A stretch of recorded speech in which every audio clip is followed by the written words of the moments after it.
안녕하세요. 2019학년도 고3 3월 학평 지구과학 1 해설의 정영일입니다.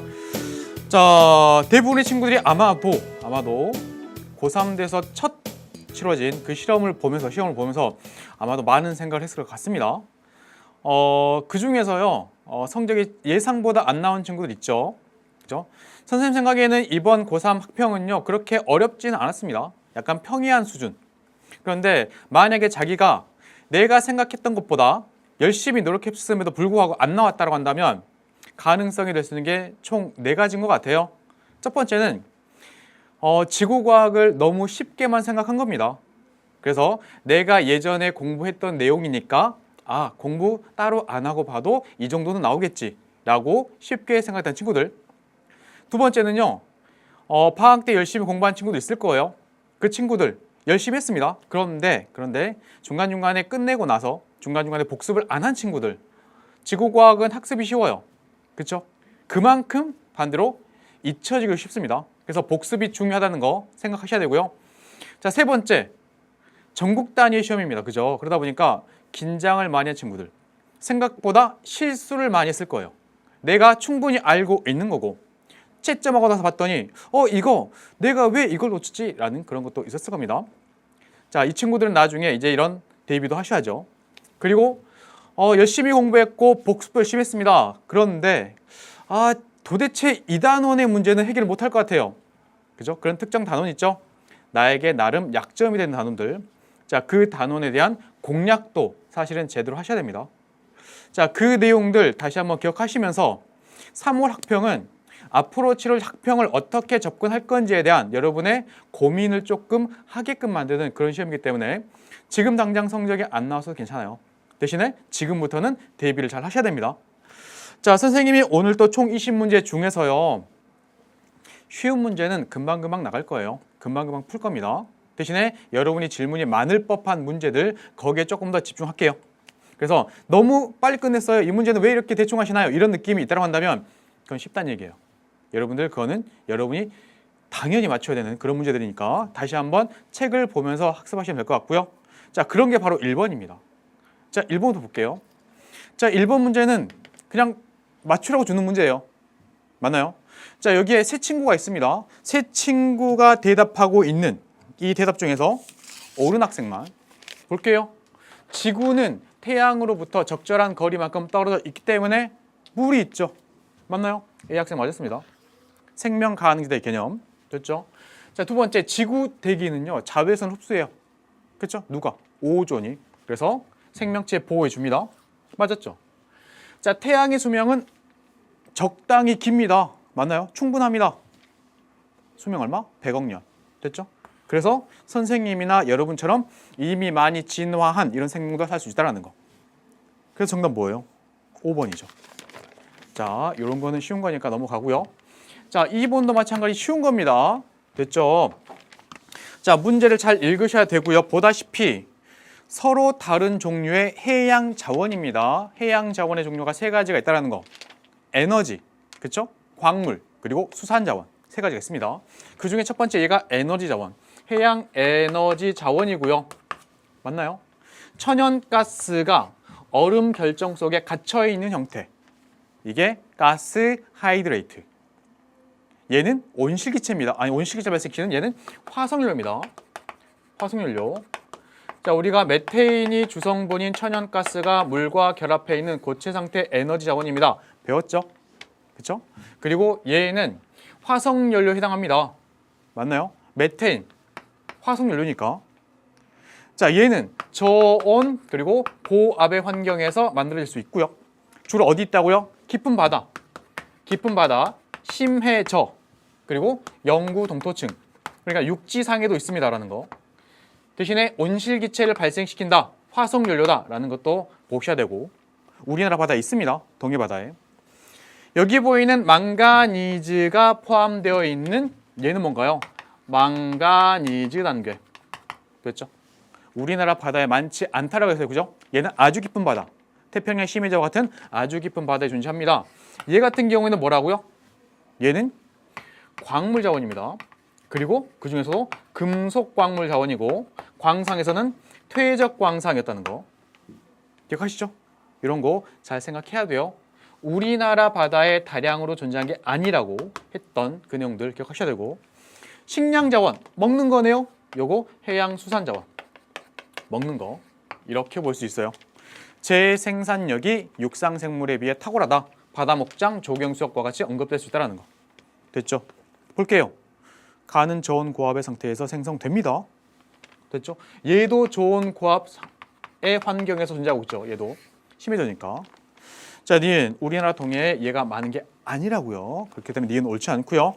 재생 가능한가요? 대부분의 지하자원 할 때 지하자원은 재생 불가능. 마찬가지 여기에서도 에너지 자원, 그러니까 가스 하이드레이트 이런 에너지 자원과 얘 재생 불가능. 얘는 가능해요. 물고기 먹으면 또 생기죠. 그렇죠? 그렇기 때문에 정답은 1번의 키역. 어렵지 않은 거 다시 한번 정리하셔야 되고요. 3번도 마찬가지 어렵지가 않아요. 지진, 해일. 해저 지각 변동에 의해서 해수면이 올라가는 거죠. 그렇죠? 그렇기 때문에 기억, 직관과 숙관의 상호작용으로 발생합니다. 기억 맞았고요. 자, 니은 전파 속력.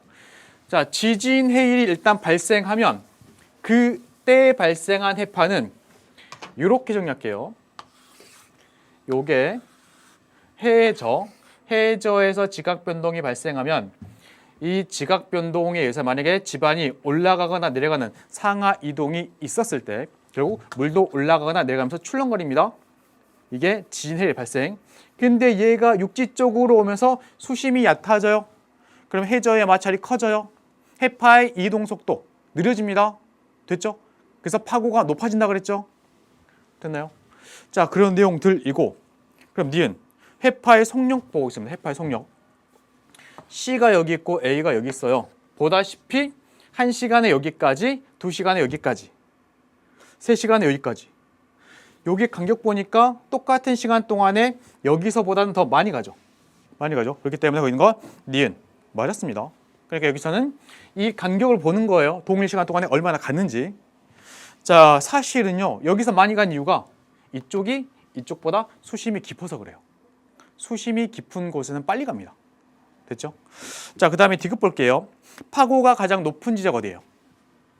해안가. 수심이 아주 얕기 때문에 되셨죠? 정답 그래서 5번입니다. 기억, 니은, D급. 자, 다음은 4번 갈게요. 아마도 4번에서 틀린 친구들이 생각보다 있더라고요. 자, 그건 뭐냐면 우리가 공부하는 아름다운 한반도에 대한 공략 비법을 잘 몰라서 그래요. 공략 비법 공부한 친구들 이거 금방입니다. 한번 볼게요. 자, 일단은 딱 보고 얘네는 퇴저감. 써먹든 안 써먹든 퇴저감. 공룡 알. 그럼 얘는 일단은 중생대 때 육지에서 만들어진 퇴저감이 존재하는 곳. 됐죠? 중생대 육성층. 석회암. 우리가 우리나라에서 석회암은 주로 고생대 때 바다에서 만들어진 퇴저감으로 공부했는데 라는 거고, 여기 보니까 삼엽충. 얘는 고생대 바다에서 살았던 생물인데. 됐죠? 참고로 요거 아마도 외운 친구들 많겠죠? 외워야 돼요. 되셨나요? 대표적인 지역들. 한탄강 보고 다양한 생각이 떠오르는 친구들 아마도 있을 겁니다. 선생님이 개념이나 특강에서 마인드맵 보여드리잖아요. 본 순간 나와야 돼요. 일단은 신생대 때 만들어졌다고. 신생대. 특히나 현무암에는 신생대 때 만들어진 현무암이라는 거 보셔야 됩니다. 물론 한탄강 주변에 신생대 암석만 있는 건 아니지만 주로 현무암을 언급할 때는 신생대 때 만들어진 현무암. 되셨죠? 그리고 주상절리가 보인대요. 왜 생겨요? 용암이라고 하는 게 냉각 수축하는 과정에서 만들어질 수 있다는 거. 됐죠? 그럼 볼게요. 가와 나의 지층은 모두 육지. 얘는 육지, 얘는 바다. 기억 옳지 않고요. 니은 다의 주상절리는 용암의 냉각 수축입니다. 거기 나와 있는 압력의 감소 하면 떠올라야 될 게 판상절리. 주로 화성암 중에 심성암에서 보이는. 됐죠? 자, 디귿. 나이 비교합니다. 얘가 제일 많죠. 그 다음이고요. 얘가 제일 어린애입니다. 정답 그래서 3번의 디귿. 자, 다음 요거 볼게요. 자, 이 문제 같은 경우에는 사실은 엄청 쉽게 출제하신 거예요. 기본 개념만 알고 있으면 풀 수 있게끔. 자, 여기 보니까 이산화질소 NO2입니다. 얘 질소산화물. 자동차의 엔진 안에서 연료가 연소할 때 그때 같이 섞여 들어갔던 공기 중에 질소산소가 반응해서 만들어지네. 결국에는 그렇죠. 주로 자동차 엔진 안에서 만들어집니다.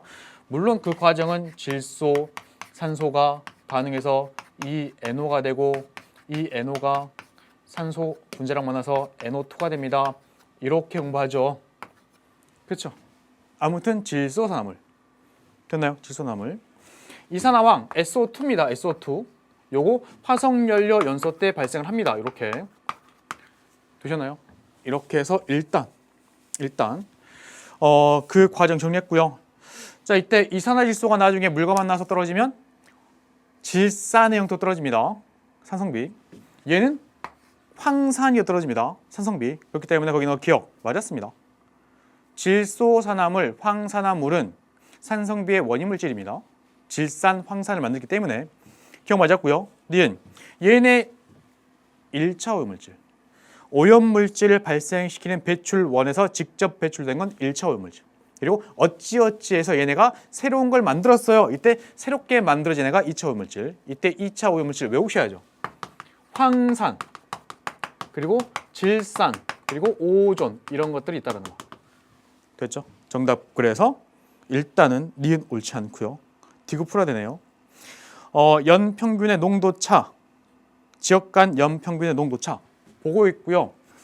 일단은 단위가 똑같다라는 것부터 확인해야 돼요. 똑같습니다.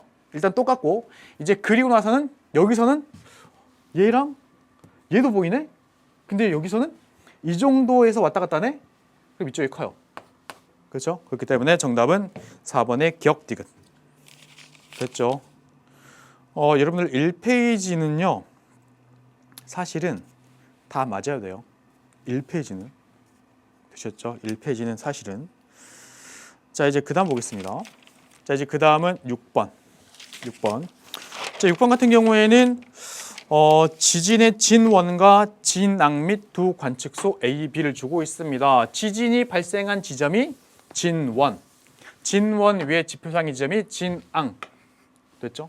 이때 진원에서 지진파가 이렇게 사방으로 퍼져나갈 때 P파, S파, L파 중에 P파가 제일 빨라요. 그 다음 S파입니다. 둘의 속도차 때문에 A든 B든 진앙이든 전부 다 도달 시간에 차이가 생겨요. 그렇겠죠. P가 빨리 갑니다. S는 천천히 가요. 그러니까 도달 시간에 차이 생기겠죠. 그게 PSC. 이때 PSC라고 하는 건 비례합니다. 뭐에? 진원 거리에 비례합니다. 그래서 진원 거리가 더 먼 B가, 진원으로부터의 거리가 더 먼 B가 PSC가 커요. 됐죠? 자, 기억봅니다. 진앙에는 P파와 S파가 동시에 도달하나요? 아니라고요. 아닙니다. 속도차가 있기 때문에. 니은 진도는 진도. 그러니까 그 지역의 땅이 얼마나 떨렸는지, 얼마나 피해 입었는지. 그게 진도의 기준이고요. 이때 어디가 커요? 이쪽이 더 많이 떨렸죠? 보이시나요? 얘네보다는 여기가 더 많이 떨렸습니다. 그러면 여기에서 진도가 더 클 수 있죠. B가. 그렇기 때문에 그런 의미로 보면 니은은 맞았고요. 아, 선생님, 더 멀리 있는 B가 왜 더 많이 떨려요? 그럴 수 있어요. 그렇죠? 왜냐하면 만약에 이 지역을 이루는 집안의 구조가 또는 그 아래에 있는 지하의 구성 물질이 지진에 취약한 물질이거나 구조면 더 많이 떨려요. 됐나요? 선생님 본 강의에서는 이렇게 설명드렸죠. 선생님이 엉덩이에서 가스를 뿜었습니다. 가까이 있는 애, 멀리 있는 애. 누가 피해가 커야 돼요? 가까이 있는 애. 하지만 멀리 있는 애가 피해가 더 클 수도 있어요. 그렇죠? 가까이 있는 이 친구는 감기 걸렸습니다. 코가 막혔어요. 냄새 못 맡아요. 근데 저 멀리 있는 친구는 커요. 구멍이 커요. 들어 마시면 엄청나게 피해 클 수도 있다고. 똑같습니다. 됐죠? 하지만 동일한 지진에 대해서는 규모값은 같다는 거. 규모값은 같습니다. 왜요? 규모는 지진 발생했을 때 진원에서 방출된 에너지량 기준이니까. 됐죠? 가까이 있는 친구가 피해를 덜 입었습니다. 멀리 있는 친구가 피해를 더 입었어요? 또는 반대로 가까이 있는 친구가 피해를 더 입었어요? 덜 입었어요? 하지만 선생님 뿜은 가스 양은 똑같아요. 이게 이런 개념이니까. 아무튼 거기 있는 거 니은 맞았고요. 디귿 맞았습니다. 정답 4번의 니은 디귿. 자, 다음은 7번 갑니다. 자, 여기 보니까 전선 나와 있죠. 전선. 이런 모양의 전선을 우리가 정체전선. 만약에 동글동글동글 온난전선이 가고 있었는데 뒤에 뾰족 한랭전선에 따라가면서 한랭전선이 온난전선보다 빠르니까 얘가 따라잡아버리면 전선이 동글동글 얘를 기준으로 뾰족이 겹쳐져요. 요거는 회색전선. 회색전선. 그쵸? 얘는 회색. 근데 얘는 그렇지가 않죠. 보다시피 전선에서 차가운 애가 내려가려고 합니다. 남하하려고 하고 따뜻한 애가 북상하려고 합니다. 그쵸? 이런 모양입니다. 얘는 정체전선. 정체전선. 우리나라 장마전선이 이런 경우죠. 예를 들어서 한랭다습한 오후츠크의 기단이 내려오려고 해요. 그 다음에 고온다습한 북태평양 기단이 올라가려고 합니다. 난 남하할래, 나는 북상할래. 근데 세력이 비슷해요. 그럼 둘이 경계를 두고 싸운다고. 요게 장마전선, 정체전선에 들어가는. 이때 정체전선을 기준으로 구름대는 북쪽에 있다고 그랬죠. 전선의 북쪽에. 그리고 그 구름 아래 비가 옵니다. 그래서 강수대랑 구름대가 동서방향으로 이렇게 쭉 이렇게 늘어져 있고요. 이때 이 전선 자체는 북상하거나 남하예요. 만약에 아래에 있는 고온다습한 공기덩어리가 세력 강해지면 얘가 밀려 올라갑니다. 북상. 됐죠? 그럼 볼게요. 이 전선은 정체전선이고요. A 지점은 고온다습한 기단이 있는 겁니다. 북태평양 기단. 그리고 이 기간 동안에 어떤 애가 세진 거예요. 보다시피 전선이 북상합니다. 됐죠? 이게 고온다습한 남쪽 기단의 세력이 확장돼 가는 거예요. 그래서 밀려 올라가는 겁니다. 정답 그래서 2번의 니은. 2번의 니은. 자, 다음 8번 볼게요. 자, 8번 같은 경우는 동태평양 적도 부근 해역에서의 수온 편차. 수온 편차. 이때 편차가 관측 수온 빼기 평균 수온. 평균 수온. 이렇게 나와 있네요.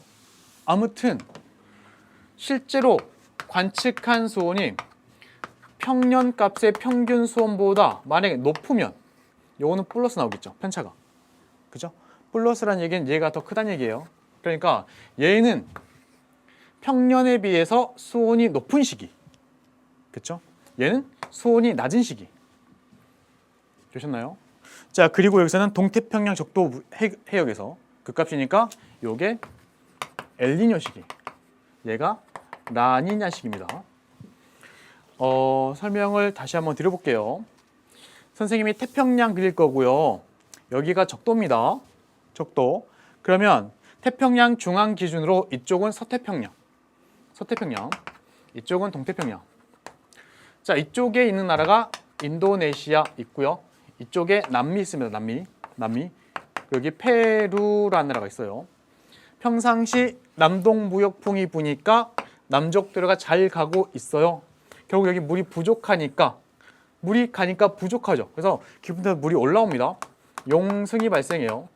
용승이 발생하면 그 지역은 바닷물이 차가운 거니까 여기서는 표층의 수온이 낮을 거고, 자, 차가운 해수가 올라오면요 그 지역의 공기도 차가워져요. 차가운 공기는 무겁습니다. 공기가 하강하게 되고요. 또한 물이 차가우면요 증발량도 적어요. 이 지역은 증발량이 작아요. 증발량. 지금 선생님 설명하는 거는 평상시. 그러니 얘 때문에 이 지역의 날씨는 당연히 맑겠죠.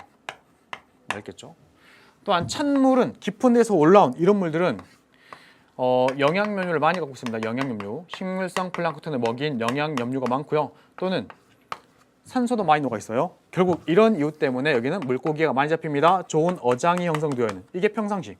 반대로 이쪽은 수온이 높아요. 그래서 여기는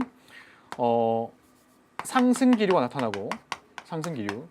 그리고 이 지역은 물의 증발도 많아요. 그럼 여기는 당연히 비가 많이 오겠죠. 이게 평상시입니다. 평상시. 그래서 일반적으로 평상시에 동태평양 표층 해수의 수온은 낮은 게 정상입니다.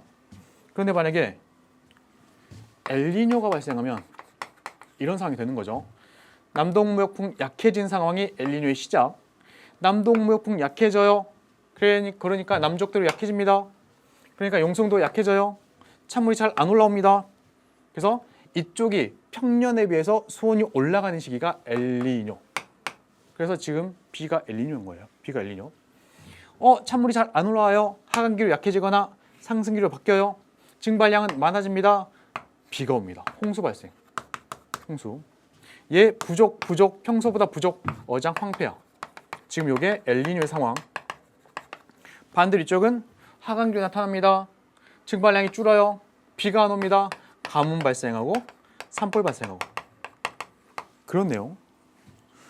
그럼 볼게요. 일단 기억. A 시기의 엘니뇨가 아니라 B 시기의 엘니뇨. 그 다음에 B 시기, 그러니까 엘니뇨 시기에는 기역 지역. 이쪽이 서태평양. 기역 지역. 그 지역의 기압이 평상시보다 높았다. 상승기류 있다는 얘기는 저기압이고요. 상승기류가 하강기로 바뀌었습니다. 고기압으로 바뀌었다는 얘기예요. 기압이 높아졌겠죠. 그래서 니은 맞았고요.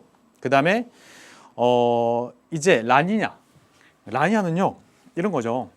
평상시에 비해 무역풍이 강해집니다. 남쪽대로가 강해져요. 용승 강해지고 찬물이 더 올라옵니다. 이런 과정이기 때문에 거기는 디귿 보세요. 니은 해역에서 해류는 언제 강해요? 라니냐 때. 라니냐가 언제죠? 여기서 A입니다. 그러면 디귿 틀렸네요. 정답 2번의 니은. 됐죠? 사실 엘니뇨, 라니냐 같은 경우에는 물어볼 수 있는 게 엄청 많아요. 뭐 동서에서의 수온의 편차 또는 동서에서의 해수면의 기울기나 해수면의 높이 변화. 됐죠? 물어볼 게 많기 때문에 정리를 잘 하셔야 되고. 자, 그 다음에 이제 요거 할게요. 9번. 판의 경계가 있고요. 판의 경계 기준으로 한쪽 방향에 한쪽 판에 보다시피 판의 경계 기준으로 한쪽 편에 섬도 많고 보다시피 화산 활동이 줄지어 나타나고 있습니다. 이거는 판의 수렴형 경계 부분. 만약에 얘를 그리면 선생님 단면 이렇게 합니다. 단면 A판, B판, 단면 그리면 이런 거잖아요. 자, A판은요. 밀도가 크네.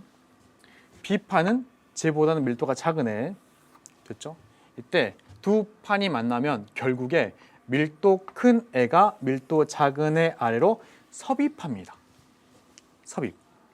그리고 요거는 해수면. 됐죠? 자, 결국 바다 깊은 골짜기 생깁니다. 요게 해구라고는 수렴형 경계이자 수렴형 경계 중에 섭입형 경계.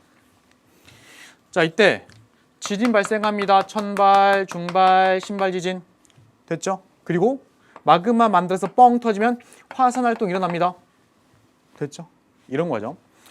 판의 경계 기준으로 밀도가 작은 판 쪽에 화산 활동, 밀도가 작은 판 쪽에 천발, 중발, 신발 지진. 됐죠? 판의 경계 기준으로 밀도가 작은 판 쪽에서 화산 활동. 됐죠? 그럼 봅니다. 자, 먼저 기억. 수렴형 경계가 발달하고 있고요. 그 다음에 니은. 진앙은 주로 A판. 어디예요? 밀도가 작은 판. 그죠? 이쪽에서 진원이 있고 진앙은 그 위에 있고. 그렇기 때문에 그건 니은 옳지 않고요. 자, 디귿. 판의 밀도는 A판이 B판보다 작다. 얘가 A판, 얘가 B판, A판의 밀도가 더 커요. 밀도가 작은 판 쪽에 이렇게 화산활동. 정답 1번의 기억이고요. 참고로 여기는 발산형 안 되죠. 만약 발산형이면 어디 써야 돼요? 주로 화산이 여기 써야 돼요. 맞나요? 됐죠? 이렇게 정리할 수 있습니다. 자, 일단 1번의 기억. 참고로 판 구조로는 여러분들이 지도상에서 어딜 주든 여러분이 일단 보는 순간 어딘지를 알아야 돼요. 이제는 그렇게 공부하셔야 됩니다. 자, 다음 10번 볼게요. 자, 10번 같은 경우에는 친환경 에너지 할 때 공부했던 거, 그리고 발전입니다. 발전까지 갔다라는 거. 이때 가는 뭔가요? 바다 해수면 위에 바람이 불면 바람이 파도를 만들어요. 이 파도, 그러니까 바닷물, 파도의 상하 좌우 운동 때문에 결국 위에 있던 발전기가 움직입니다. 요거 파력 발전. 파력 발전. 얘 뭔가요? 바람이 불면 바람이를 돌려줍니다. 얘 바람이 한 거 풍력 발전. 얘는 뭐죠? 태양 전지판이죠. 태양빛이 태양 전지판에 닿으면 전기 만들어지는 태양, 얘는 광 발전. 그렇죠? 한번 볼게요. 가나 다의 근원 에너지, 태양 에너지죠. 태양 에너지. 태양이 바람 만들고 바람이 파도 만들고. 됐죠? 그래서 기억 맞았고요. 자, 그다음에 가와 나는 발전 과정에서 운동 에너지. 바닷물의 움직임이 전기 만들죠. 공기의 움직임이 전기 만들죠. 그래서 운동 에너지가 전기 에너지로. 됐죠? 그래서 니은 맞았고요. 다는 날씨에 관계가 있죠. 가, 나, 다 모두 날씨의 제약이 따르는 발전 방식입니다. 정답 3번의 기억 니은. 자, 이제 11번 갑니다. 아마도 11번에서 질문이 가장 많을 것 같아요. 그렇죠? 11번. 자, 일단 우리가 배웠던 거 한번 해보면 북동무역풍에 의해서 북적도 해류가 갑니다. 북적도 해류. 편서풍에 의해서 북태평양 해류가 갑니다. 그런데 가던 물이 대륙 만나서 양쪽으로 갈라져 가는데 결국 이렇게 물이 흘러가고, 가던 물이 대륙 만나서 양쪽으로 갈라져 가는데 이렇게 흘러갑니다. 양쪽으로 흘러갑니다. 이때 여기를 지나가는 이 물은 쿠로시오 해류고요. 여기는 캘리포니아 해류. 이렇게 구분이 돼요. 이때 쿠로시오 해류는 저위도에서 고위도로 가는 난류고요. 반면에 얘는 고위도에서 저위도 쪽으로는 한류입니다. 자, 만약 동일 위도상에서 두 해류를 비교하면 일단 이쪽이 높은 게 수온이 높고요. 그 다음에 염분값이 높아요. 됐죠? 이쪽에서 큰 건 뭐냐면 용존산소량과 영양염료가 큽니다. 이렇게 공부했죠? 됐죠? 자, 결국 그래서 A 부근과 B 부근 비교하면 A 부근에서 수온과 염분이 높아야 돼요. 보니까 그렇네요. 어떤 게 어떤 건지 모르겠으나 높습니다. 높습니다. 됐죠? 비교되셨나요? 그러니까 여기서 기억하고 기억이 아니네. 둘 다 이쪽에서 높아요. 그렇죠? 그런데 어떤 걸지, 그죠? 여기까지는 우리 지구과학 1에서 배웠던 거고, 그 다음 둘을 구분하는 거. 우리가 배운 것까지만 일단 적용해 보면요. 수온을 결정하는 건 뭐예요? 첫 번째 위도입니다. 위도. 수온을 결정하는 요인이 위도. 적도에서부터 고위도로 가면서 대체로 수온은 낮아지죠. 두 번째, 동일 위도여도 그 지역에 난류가 지나가는지 또는 한류가 지나가는지에 따라서 수온이 달라져요. 난류가 지나가면 수온이 높고 한류가 지나가면 수온이 낮고, 여기에 더해서 하나 더 넣자면 우리가 배운 개념까지 전부 다 넣어보면 만약에 그 지역에서 용승이 있으면 그 지역은 수온이 낮아요. 용승은 깊은 데서 찬물이 올라오는 거니까. 그래서 우리가 배웠던 거 이 정도입니다. 수온 관련해서는 지구과학에서. 됐죠? 이것 말고는 없어요. 되시나요? 이때 용승 관련해서는 이 지역에서는 배운 게 없죠. 배운 게 없죠. 그죠? 그럼 대체로 얘네 두 개만 가지고 풀어야 돼요. 그럼 결국 이렇게 위도가 높아짐에 따라서 수온이 낮아진다와 둘 중에서 이쪽이 수온이 높다, 요것밖에 없잖아요. 그러면 그렇게 표현된 걸 찾는 겁니다. 이렇게 된 거. 얘가 수온. 수온. 기억이 수온입니다. 수온. 선생님, 염분은요? 배운 적이 없죠. 이때 염분과학과 관련되는 거 간단하게 언급한 적 한 번 있어요. 그게 뭐냐면 결국 염분 결정하는 건 증발량하고요, 강수량입니다. 둘 중에 어떤 게 많은지. 증발량이 더 많으면 바닷물은 짜요. 그래서 결국 둘의 차이에 비례합니다. 증발량 빼기 강수량에 비례한다는 거. 그래서 우리가 배웠던 건 뭐냐면 그래서 아열대 고압대가, 그러니까 중위도 고압대가 적도 저압대보다 염분이 높아 라고 배우죠. 근데 이제 여기에 더해서요, 사실은 지구학 2의 개념이긴 한데 또는 우리가 중학교 때 아주 예전에 배웠던 개념이긴 한데 결정하는 게 뭐가 있냐면 해빙 또는 좀 어려운가요? 그러니까 바닷물이 언다 또는 해수가 언다.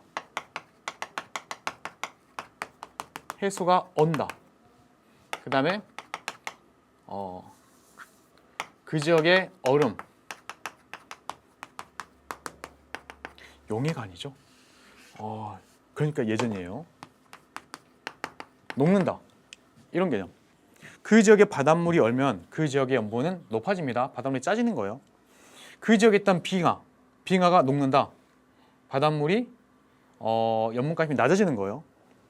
그리고 사실 요것 때문에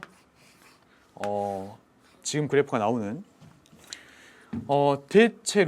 대체로 육수에 유입이 있는 곳, 육지의 물이 유입이 있는 곳은 그 지역의 염분값이 낮습니다. 강물이 흘러 바다로 왔어요.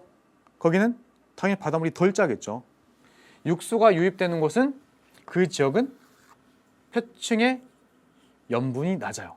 강물이 오는 거니까. 그럼 결국 이렇게 되는 겁니다. 여기 있는 그래프는 바다의 중앙이 대체로 높고 여기 보니까 여기는 육지 부근, 여기도 육지 부근으로 본다면 여기가 이렇게 낮은 걸로 봐서 얘가 바로 염분이겠구나라고 사실은 푸는. 그렇죠? 요게 사실 지구학 2에서 언급되는 개념이긴 한데 어찌 보면 우리가 중학교 때 했던 개념이기 때문에 출제도 사실 가능했던. 그래서 이렇게도 해석해 보자. 되셨나요? 자, 기억은 수온이었고요. 니은 A에서는 저위도에서 고위도로, 됐죠? 저위도에서 고위도로 됐고요. 디귿 표층에서 용존산소량은 수온이 결정을 해요. 수온이 높으면 기체가 잘 못 녹아요. 되셨나요? 그러면 용존산소량은 수온이 낮은 곳 여기입니다. 여기 됐죠? 그렇기 때문에 정답은 5번의 니은 디귿. 물론 기억을 몰라도 풀 수 있긴 했죠. 하지만 이렇게도 생각해 보시라고 자세히 설명드린 거고. 다음 갑니다. 12번. 행성을 탐사. 그러니까 이거 잘 읽어야 돼요. 행성 탐사입니다. 행성.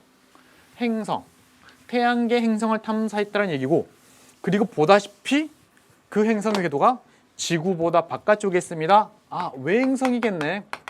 외행성 찾았고, 착륙했대. 그럼 얘는 지구형 행성, 단단한 지각이 있는 지구 행성.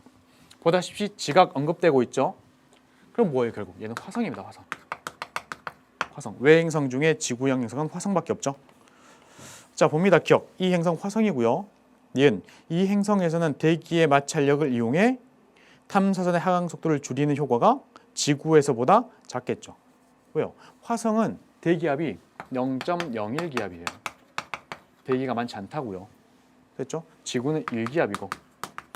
참고로 금성은 90보다 크고 90기압보다 크고 95기압 막 이렇게 표현되죠. 니은 옳지 않고요.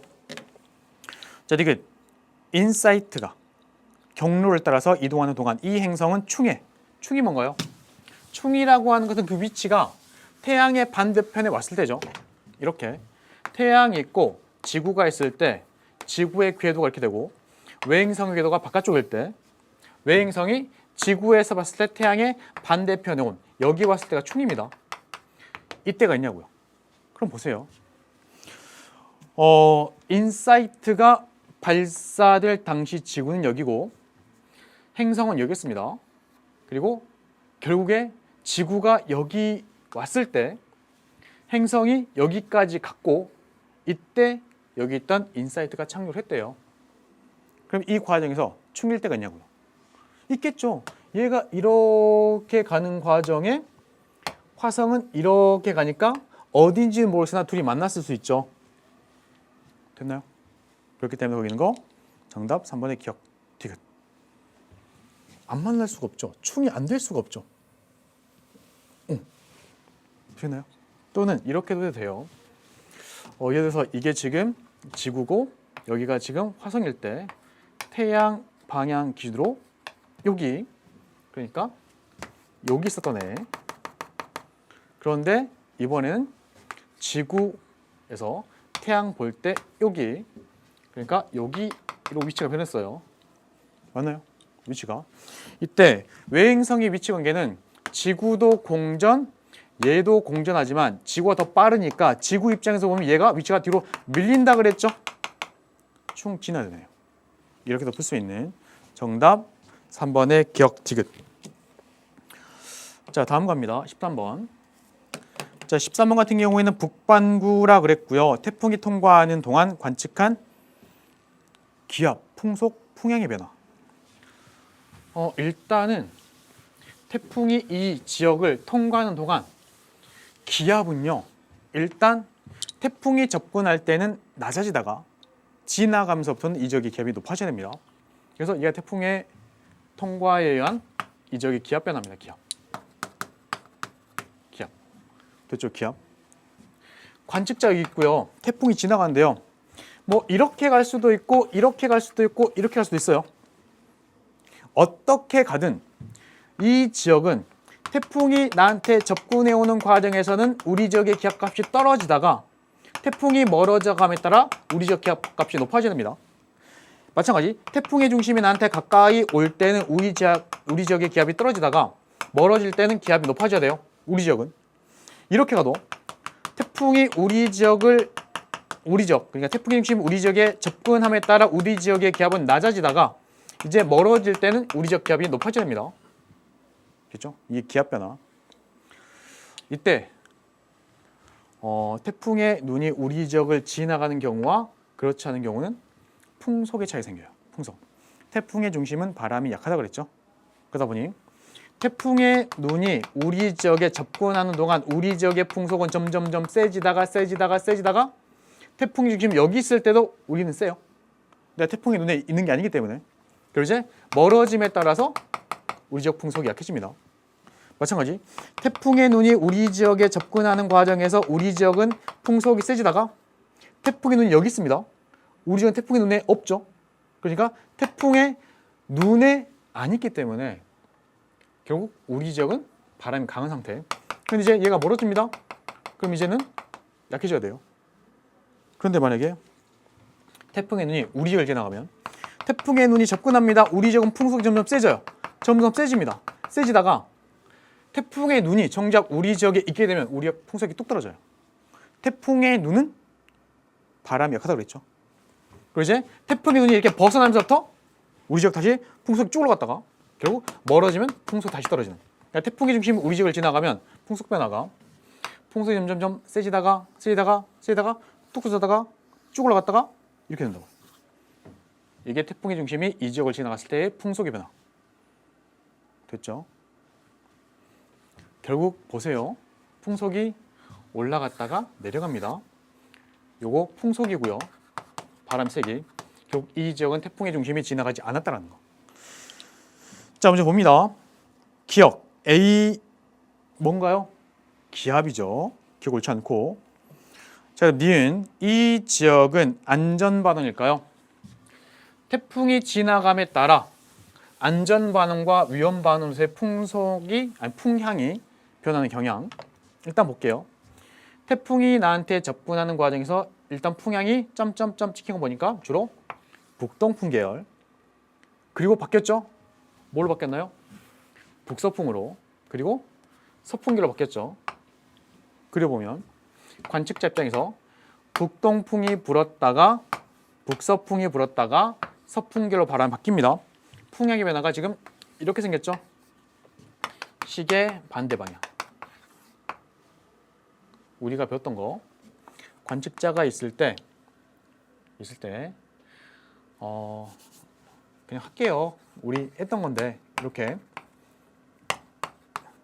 관측자가 여기 있고 관측자가 여기 있습니다. 태풍이 지나갈 때 우리나라는 태풍이 지는 방향의 왼쪽에 있는 안전반원, 여기는 태풍의 지는 방향의 오른쪽에 있는 위험반원. 이 지역은 태풍 지나갈 때 풍향이 시계 방향으로 변해요 라고 외웠죠. 태풍의 지는 방향의 오른쪽에 있는 위험반원은 풍향이 시계 방향으로. 왜냐하면 태풍이 1, 2, 3으로 위치에 변화할 때 1에 있으면 태풍한테 바람 불어 들어갑니다. 이 있으면 이렇게 불어 들어갑니다. 나중에 이렇게 불어 들어가요. 태풍 지나갈 때 풍향이 이렇게 변했죠. 얘는 시계 방향. 반면 우리나라는 태풍의 진행 방향의 왼쪽에는 안전반을 해서 처음에는 바람이 이렇게 붑니다. 태풍 쪽으로. 근데 태풍이 여기 왔어요. 이렇게 붑니다. 그 다음 이렇게 붑니다. 방향 보이시죠? 도는 방향. 이렇게 이렇게 그러니까 이런 방향. 시계 반대 방향. 시계 반대 방향. 그리고 여기는 안전반호. 이게 맞았죠? 자, 그 다음에 디귿 11일 12시에 그러니까 기압이 가장 낮을 때 이 지역은 태풍의 눈에 들어있는 지역이 아니죠. 태풍의 눈이 이 지역을 통과하지 못했죠. 그죠? 그럼 여기는 하강기류 아니겠네요. 되셨나요? 태풍의 눈은 약한 하강기류가 있어서 날씨가 맑고 바람은 약하다. 근데 이 지역은 태풍의 눈이 지나가지 않았다. 됐죠? 정답 그래서 2번의 니은입니다. 자, 다음 14번 볼게요. 자, 14번 같은 경우에는 물의 순환, 암석의 순환. 자, 보겠습니다. 일단 물의 순환에서는 물의 순환의 에너지원은 누가 주는 거니? 당연히 태양 에너지. 그리고 물이 순환을 관해서 지표 유지형이 변할 수 있다는 거.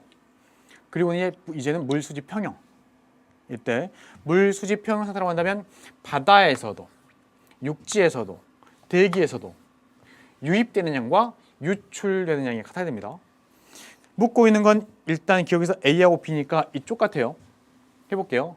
육지에서는 일단 유입되는 거 요거 있죠. A. 그 다음에 나가는 거 유출되는 거 요거하고 얘 있죠. B 더하기 60. 근데 같아야 된다고요? 그럼 A 빼기 B는 얼마? 60. 그래서 기억 맞았습니다. 자, 니은 풍화작용. 여기서 묻고 있네요. 퇴적물이 됐다는 얘기는 기존의 암석이 풍화 그리고 침식. 결국 얘네가 풍화, 침식받아서 만들어진 풍화 산물이 어딘가 운반되어서 쌓였다는 얘기죠. 그렇죠? 그래서 기억은 풍화, 침식, 운반. 자, 퇴적물이 굳어지면 돌이 됩니다. 물론 얘도 퇴적물 다시 될 수 있어요. 자, 퇴적암이 변성암이 되었다. 변성작용 받았다는 얘기죠. 변성작용. 변성작용은 주로 열 또는 열에다가 압력이 더해지는 그런 과정. 그렇죠? 열과 압력이 더해지는. 이렇게 묻고 있습니다. 풍화작용은 나의 기억.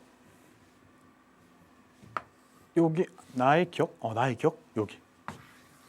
그래서 니은 맞았고요. 디귿 물의 순환은 기억보다 니은에서 물의 순환. 물의 순환이 주로 하는 건 뭐예요?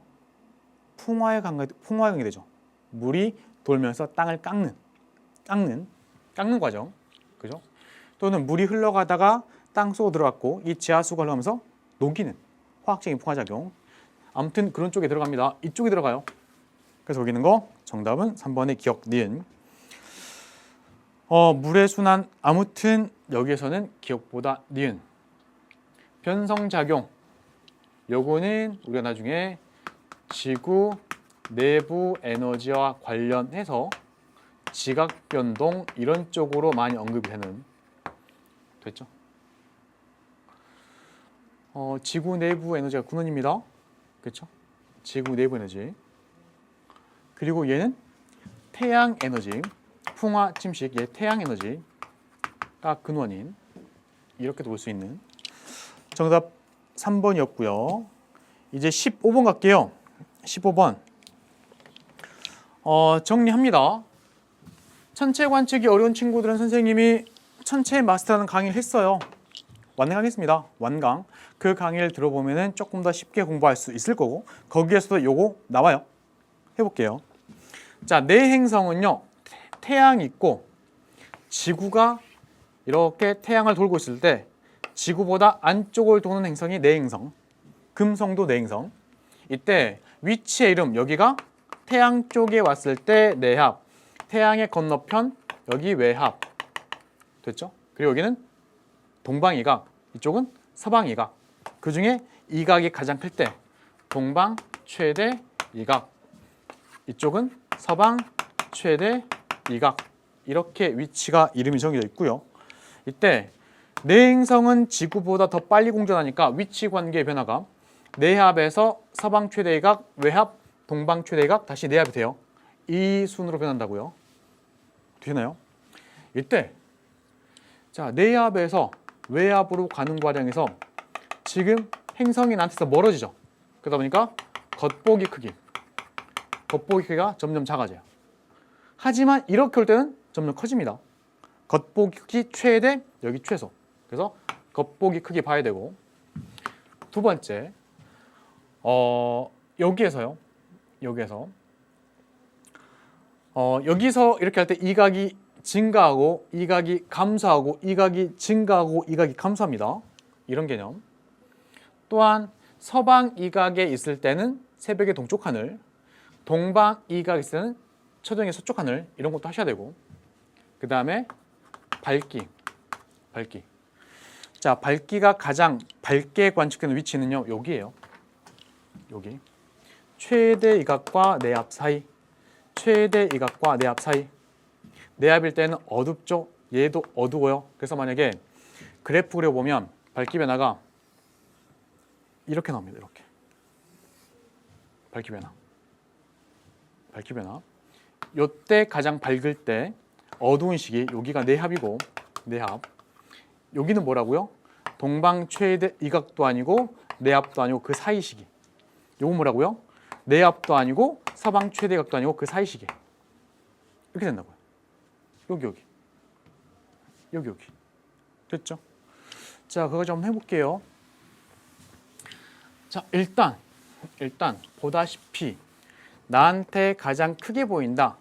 내 눈에 보이는 그 지름, 겉보기 크기. 이때 가장 크게 보입니다. 아, 이때가 내압의 위치에 있을 때겠구나 라는 거고, 아, 이때가 내압의 위치에 있을 때겠구나 라는 거죠. 요거는 내압과 최대각 사이 시기. 최대각은 이것보다 이전이거나 이거 이후입니다. 됐죠? 자, 볼게요. 금성을 관측할 수 있는 시간은 9월이 10월보다 길다. 9월과 10월. 최대 이각에서 내압으로 가는 과정이죠. 그러니까 최대 이각에서 내압으로 가는 과정입니다. 이때 이각이 점점 어떻게 돼요? 태양과의 이각이 점점 작아지겠죠. 그러니까 지금 이런 상황이니까 태양 있고요, 지구가 있는데 내 행성이 이렇게 가는 과정이니까 이각이 점점 어떻게 돼요? 작아집니다. 이각이 작아지죠. 됐죠? 그러니까 관측 시간이 9월이 길고 10월은 짧아진. 기억 맞았고요. 그 다음에 12월 초면 내압 지났습니다. 이때 초승달 모양은 어디서 나와요? 여기서 나오죠. 12월은 요거 지난 시점이고 초승달은 여기서 나와요. 그래서 거기 있는 건 니은 옳지 않습니다. 이쪽 넘어가면 이제 금음달과 하연달, 상연달, 초승달. 초승은 여기에서. 됐죠? 니은 옳지 않고요. 이 기간 동안 금성의 적경은 계속 증가할까요?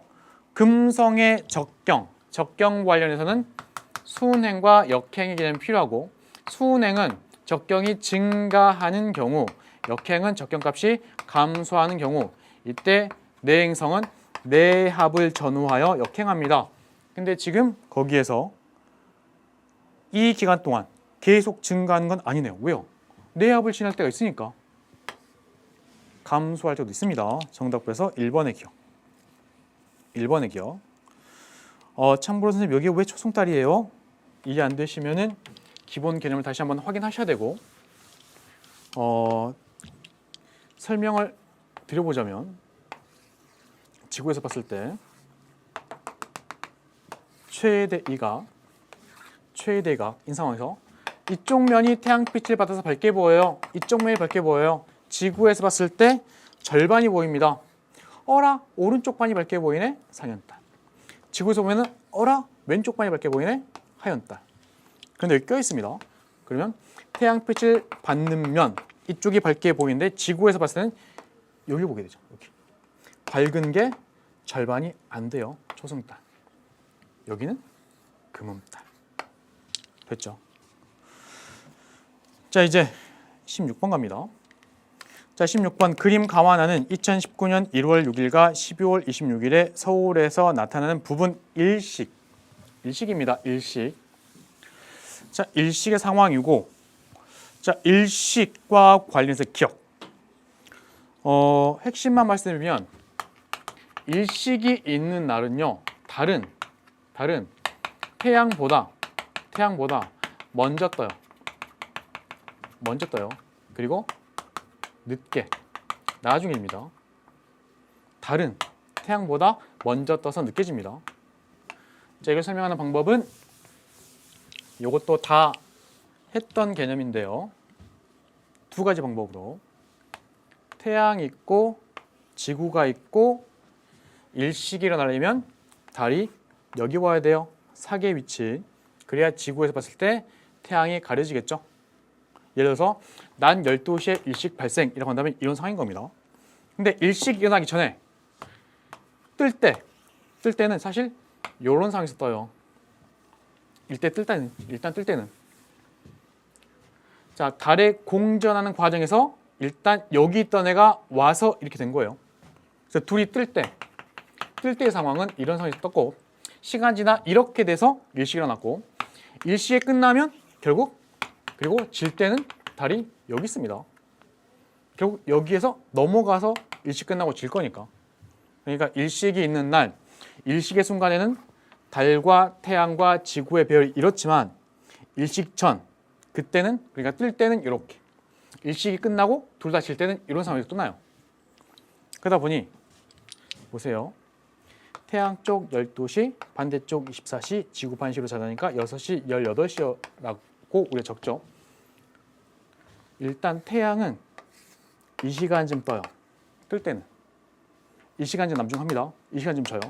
그런데 달은 이쪽 사람들이 볼 수 있죠. 이 시간에 떠요. 달 뜨고 태양 뜨고. 이거 볼게요. 태양은 이 시간쯤 져요. 달은 이 시간쯤 져요. 태양 지고 달 지고. 이렇게 살 수 있고 또는 이렇게 가는 겁니다. 두 번째 방법. 자, 우리가 밖에 나가서 남쪽 하늘 바라보면 왼쪽은 동쪽이고요. 오른쪽은 서쪽입니다. 태양도 달도 이렇게 일주운동해요. 일주운동. 이때 만약에 남쪽에 와서 태양과 남쪽에 와서 이렇게 달 색깔을 이걸로 할게요. 달이 겹쳐져서 일식이 발생했다라고 한다면 그 다음 상황은 일식 끝나는 과정에서 태양은 잘 가고요. 달은 잘 못 가요. 우리가 달에 공전할 때 달은 매일 뜨는 시각, 남중 시각, 지는 시각이 50분씩 늦어집니다. 배우죠?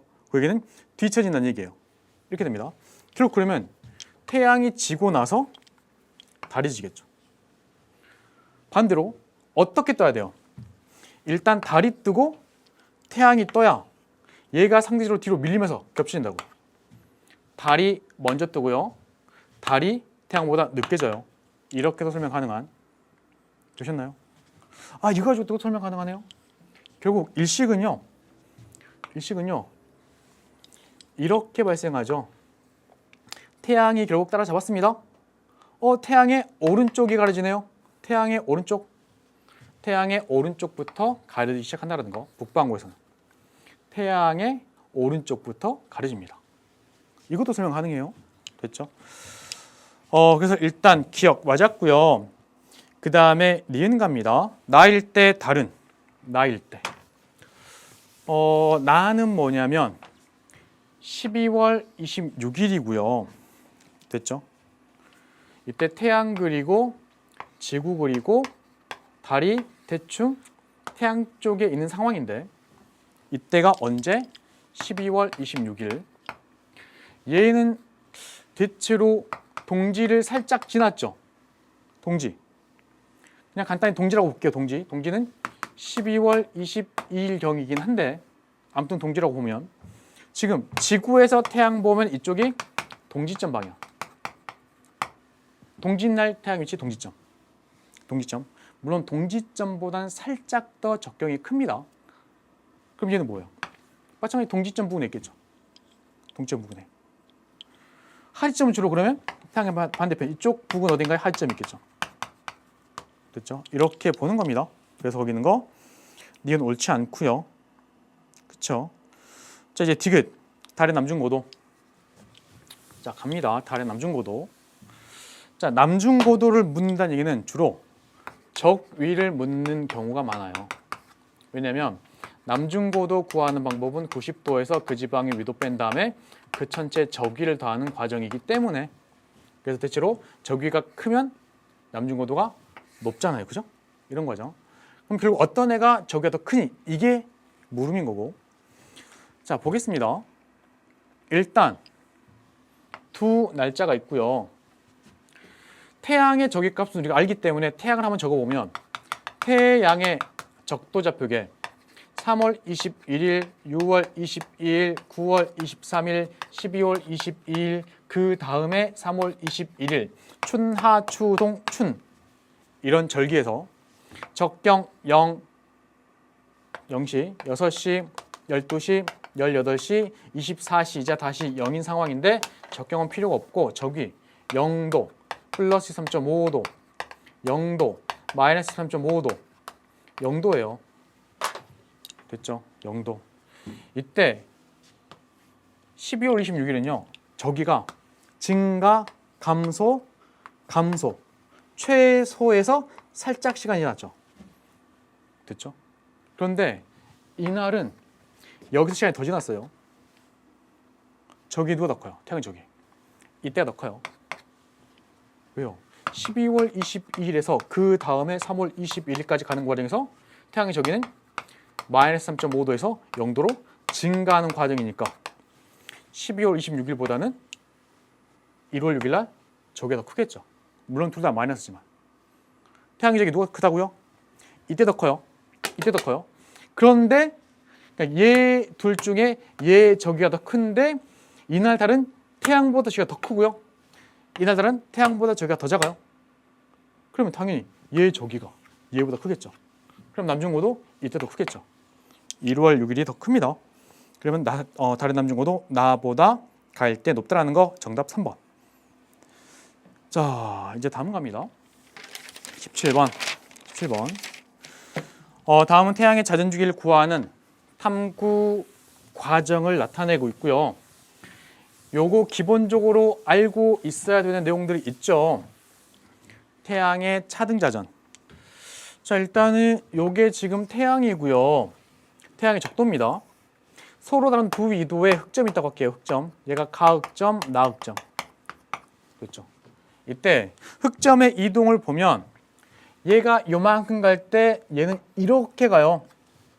위도별로 자전 주기가 다르다고요. 이때 우리 요건 아셔야 됩니다. 고위도로 갈수록, 그러니까 얘보다는 얘가 자전 속도 느리고요. 자전 각속도, 하루에 도는 각도도 작고요. 그래서 자전 주기는 길어요. 요거. 그렇죠. 하루 동안 도는 각도가 얘가 작아요. 얘가 더 큽니다. 그러니 얘가 한 바퀴 돌아오는데 걸리는 시간보다는 얘가 더 오랜 시간 걸린다고요. 얘 한 바퀴 돌아왔을 때 얘는 한 바퀴 못 도고 여기까지만. 시간 더 필요해요. 자전주기 깁니다. 여기 짧고. 이때 여기에서 마찬가지 얘가 저위도, 얘가 고위도의 개념. 이런 문제예요. 자, 먼저 거기 있는 거 일단은 디귿. 이 탐구를 통해서 태양의 자전주기가 위도에 따라 다르다는 걸 알 수가 있다는 건데 어떻게 알아내느냐 해볼게요. 자, 만약에 A 흑점이 있는 위도대에서의 자전주기를 알고 싶으면 일단 요 길이를 지름으로 하는 이런 반원을 그리고요. 반원. 그리고 얘의 위치가 얘 표면에서는 여기 있겠지. 얘의 위치는 표면에서 여기 있겠지 라고 본다면 실제로 표면에서 이렇게 이동한 겁니다. 그렇죠? 이때 중심에서부터 그럼 몇 도 나갔니? 요게 돌아간 각도. 3일 동안 돌아간 각도. 되셨나요? 자, 이때 먼저 기억. 요거 이렇게 해가지고요. 반원 그리면 그 반원의 지름이 둘 중에서 당연히 얘가 더 길겠죠. 이렇게 쭉쭉쭉 해가지고 이렇게 원그려야 되니까 요 길이가 얘보다 깁니다. 그래서 여기 있는 거 기억 맞았고요. 그 다음에 니은. 참고로 요 길이는 반지름의 2배죠. 요거의 2배가 지름인데 아무튼 기억 맞았고요. 자, 니은 세타 A하고 세타 B 중에 어떤 애가 작니? 얘가 작아요. A가 작아요. 그래서 지금 이 개념이 필요하다고요. 요게 필요해요. 이걸 모르면 못 풉니다. 이거는. 그래서 요거 필요하다는 거 보셔야 되고. 자, 그 다음에 디귿. 이 탐구를 통해서 태양의 자전주기가 위도에 따라 다르다. 이런 걸 알 수가 있는 거죠. 정답 5번입니다. 5번. 자, 이제 그 다음에 18번 볼게요. 지구의 공전 궤도. 현재 지구의 공전 궤도 주고 있고, 그리고 나서는 자전축의 경사 방향 주고 있는데 여기에서 두 가지를 변화시킵니다. 변화시키는 것 첫 번째는 세차 운동이니까 지구 자전축의 경사 방향. 그리고 두 번째는 지구 공전 궤도 이심률. 자, 기억 볼게요. 13,000년 전 북반구는 일단 현재 볼게요. 현재 태양이 있고 태양에 가까운 근일점, 먼 원일점인 상황에서 지구의 적도가 이렇게 있으면 태양빛이 적도 남쪽 남반구를 비추니까 남반구는 여름, 대신에 북반구는 지금 이 위치에서 겨울. 여기에서 북반구는 여름. 적도보다 북쪽을 태양빛이 많이 비춰주니까 북반구에 빛이 많이 오니까. 그런데 지금 세차 운동의 주기가 26,000년이면 결국 여기에서 26,000년 지나면 다시 오게 된다는 얘기예요. 그러면 그의 절반이면 자전축의 경사 방향이 반대겠죠. 또한 13,000년 전이면 얘랑 반대였겠죠. 그러면 그림이 바뀝니다. 지금 여기에서 계절은요, 얘랑 관계가 없어요. 자전축의 경사 방향이 결정합니다. 그래서 이렇게 변하죠. 다른 건 다 똑같은데 예를 들어 이렇게만 바뀌었다고 보면 물론 26로 달라져요. 그런데 26과 계절은 변화가 없다고요. 관계가 없다고요. 이렇게 된 상황. 그럼 이제 봅니다. 적도고요. 태양빛이 북반구에 빛을 많이 줍니다. 북반구가 여름 되는 상황. 그래서 거기 있는 거 기억. 13,000년 전은 북반구 근일점에서 여름철. 맞았습니다. 총 맞았고. 니은 볼게요. 근일점에서 태양의 시직경을 묻고 있고요. 시직경, 내 눈에 보이는 크기. 그럼 가까이 있으면 크게 보이겠죠. 그런 상황이고. 니은 볼게요. 근일점에서 태양의 시직경. 자, 현재 태양을 그리고 현재 지구의 공전 궤도. 그때 그 궤도 26과 그 다음에 10만 년 전 요때를 비교하는 거예요. 26이 크다? 납작하다. 얘는 덜 납작하다. 그래서 이렇게 한번 그려볼게요. 얘가 만약 현재 상황이면 현재, 그리고 여기가 현재 근일점이면 10만 년 전은 얘보다 더 납작하게 그리면 더 납작하게. 그래서 10만 년 전은 이렇게 해야 돼요. 이렇게 더 납작하게. 근일점에서 여기 있죠. 그럼 어때요? 근일점에서 나한테서 더 가까웠던 시기니 지금보다 더 크게 보였었겠죠. 됐죠? 현재가 10만 년 전보다 큰 게 아니라 10만 년 전이 더 컸어야 돼요. 니은 옳지 않고. 디귿. 북반구에서 기온의 연교차 묻고 있습니다. 이때 26,000년, 52,000년 요거는 보다시피 세차 운동의 주기의 1배와 2배잖아요. 그러면 요 기운 방향은 현재랑 똑같다는 얘기예요. 그러니까 지금 세차 운동을 고려할 필요가 없는 거죠. 고려할 건 뭐예요? 이심률만 비교하면 되는 겁니다. 이심률만. 자, 26,000년 전. 그러니까 한 이때쯤과 그 다음에 52,000년 전. 52,000? 26,000년. 26,000년. 그러니까 한 이때쯤과 그 다음에 52,000년. 한 이때쯤을 비교했을 때 이심률이 이때 더 컸죠. 그렇죠? 이심률이 이때 더 컸습니다. 이때. 자, 언제 그러면 연교차가 더 컸냐? 라고 물어보면 또 그려보면 되죠. 태양이 있고 20mm 작은 요걸 5만 6천 년 전이라고 보고, 그 다음 20mm 큰 요걸 5만 2천 년 전. 이렇게 보면 보세요. 세차 운동은 결국에는 주기의 정수배니까 변화가 없고요. 결국 자주기 행사 방향은 이렇습니다. 이렇게 됐어요. 자, 묻고 있는 거는 북반구죠. 자, 북반구 둘 다 뭐예요? 계절이? 겨울입니다. 겨울이에요. 왜요? 요게 적도, 마찬가지 적도, 태양빛이 남반구를 비춰줘요. 북반구 겨울. 이때가 여름입니다. 그럼 보세요. 요 시기는요, 겨울에 가깝죠. 겨울에 태양이 가깝죠. 덜 춥고, 여름에 멀죠. 여름에 태양에서 멀죠. 이때보다 덜 덥겠죠. 연교차가 작을 때. 이때는요, 보세요. 여름에 태양이 더 가깝죠. 더 덥고, 겨울에 더 멀죠. 더 춥고, 연교차가 더 큰 시기. 그럼 거기에서는 연교차가 언제 크니? 이때 크다고요. 이거 틀렸습니다. 정답 1번의 기억. 자, 이제 19번 갑니다. 19번, 그림은 지구 대기에 의한 태양 복사 에너지의 파장에 따른 흡수율, 그러니까 얼마를 흡수하느냐라고 나와 있고, 그 중에 하나는 외워야 돼요. 가시광선 있죠. 가시광선은 파장대가 대충 0.4에서 0.7 마이크로미터 정도. 그러면 여기에 가시광선이 속해 있다라는 걸 알 수 있다라는 거. 얘보다 파장이 짧습니다. 파장이 깁니다. 됐죠? 얘는 뭔가요? 우리가 자주 보는 광학 망원경 중에 반사 망원경이고, 얘는 뉴턴식 반사 망원경. 여기 뻥 뚫려 있습니다. 빛이 들어와서 거울에서 반사된 다음에 빠져나와요. 이게 뉴턴식 반사 망원경. 광학 망원경은 가시광선 관측하는 망원경. 됐죠?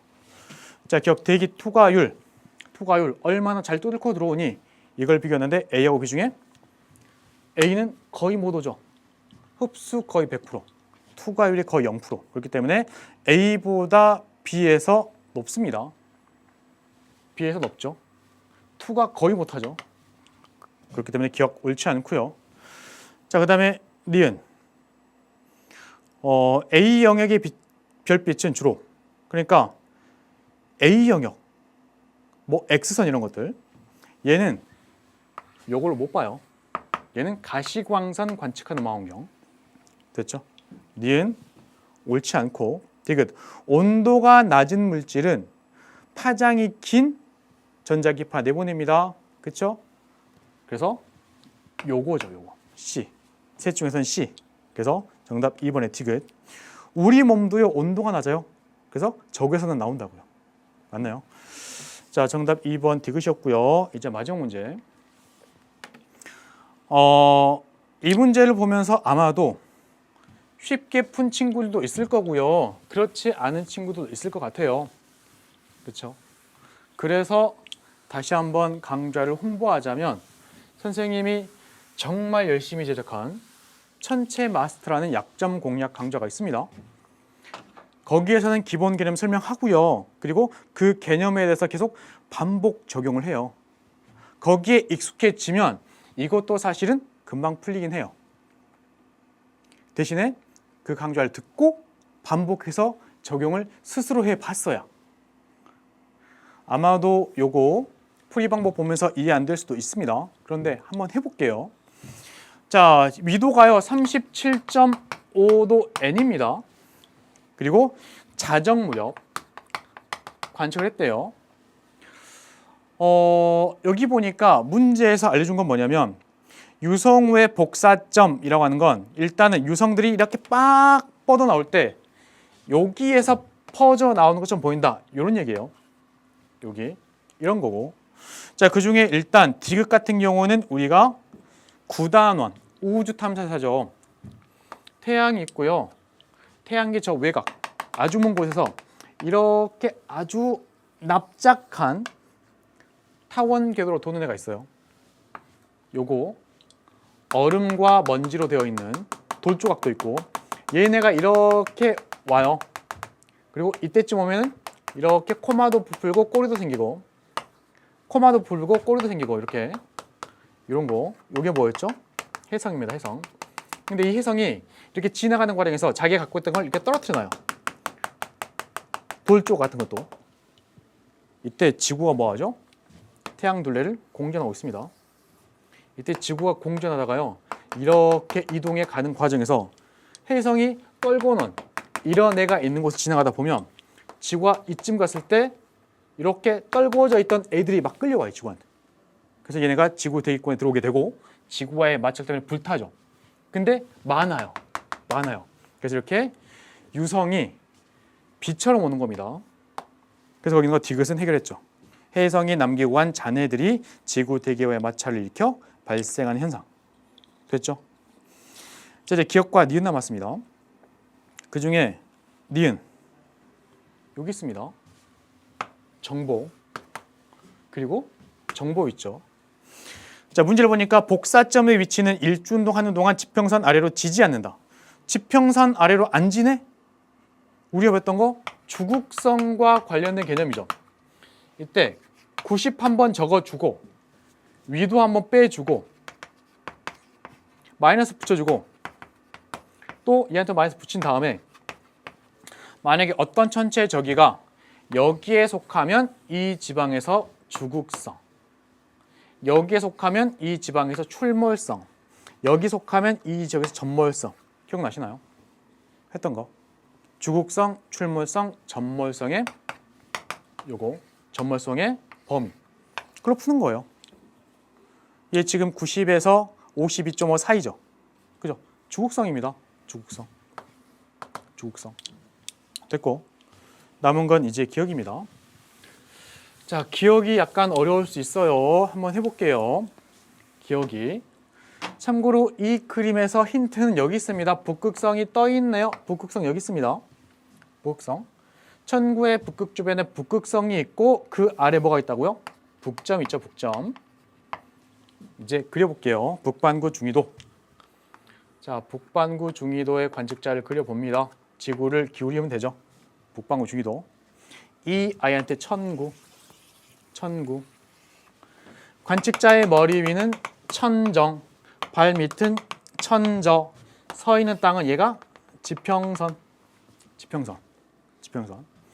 자, 지구의 북극에서 올라갑니다. 지구의 북극에서 올라가요. 얘가 천구의 북극. 반대쪽은 천구의 남극.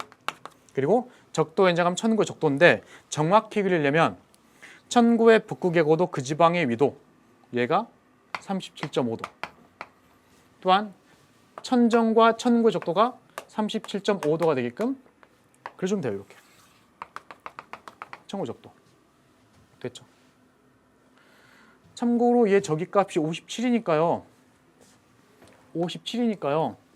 어디 있느냐면 천구의 적도상에 있으면 저기값이 0도고 지금가에서 플러스 90이니까 여기에서 57로 올라가야 돼요. 57 올라간다고요. 그럼 여기가 되겠죠. 그렇죠? 57로 올라가야 된다. 그래서 얘가 지금 주국성. 참고로 얘가 얼마? 52.5도. 52.5를 넘어갔으니 주국성. 이것도 되는 거고. 자, 남아있는 건 사실 기억입니다. 기억. 이때 보세요. 적경이라고 하는 건요. 적경. 천구의 적도상에 있는 가상의 별. 춘분점 기준입니다. 춘분점. 얘를 만약에 춘분점이라고 할게요. 춘분점. 물론 춘분날 태양의 위치인데 아무튼 천구의 적도상에는 춘분점이 적경의 기준이고요. 이때 적경 어떻게 측정해요? 이렇게 측정해요. 지구의 자전 방향으로. 적경의 증가 방향입니다. 적경의 증가 방향. 그렇죠? 적경은 이렇게 가면서 측정하니까 적경은 이렇게 도는 방향으로 가면서 증가한다고요. 적경의 증가 방향. 이때 적경의 증가 방향을 보통 서에서 동이라고 표현하고요. 또는 서에서 동. 지금 말한 것처럼 지구의 자전 방향하고 같아요. 또는 지구의 공전 방향하고 같아요. 근데 자전 방향은 뭐랑 반대죠? 일주운동의 방향과 반대예요. 이거 보세요. 지구의 자전 방향으로 적경값이 증가해 갑니다. 일주운동은 지구의 자전 때문에 일주운동을 이렇게 하잖아요. 맞나요? 일주운동 방향이 적경의 감소 방향이에요. 라고 했다고요. 이때 지금 천구의 북과 아래 여기가 북점이고요. 지금 얘가 북쪽 보는 상황입니다. 천구의 북과 아래 북점. 얘를 옮겨 볼게요. 선생님 이쪽에다가 보세요. 갑니다. 어떤 상황인가 하니 북반구 중위도의 관측자가 밖에 나가서 북쪽 하늘 바라보면요. 북쪽 보고 왼쪽은 서쪽이고요. 오른쪽은 동쪽이고요. 그렇죠? 그리고 북쪽 하늘 봤을 때 기준점이 있습니다. 천구의 북극. 여기에 북극성이 있다라고 본다면 일주운동 어떻게 돼요? 일주운동 이렇게 돌아요. 시계 반대 방향. 시계 반대 방향. 그렇죠? 1시간에 몇 도? 1시간에 15도씩. 근데 지금 어디 있어요? 복사점. 대충 여기든가 있죠.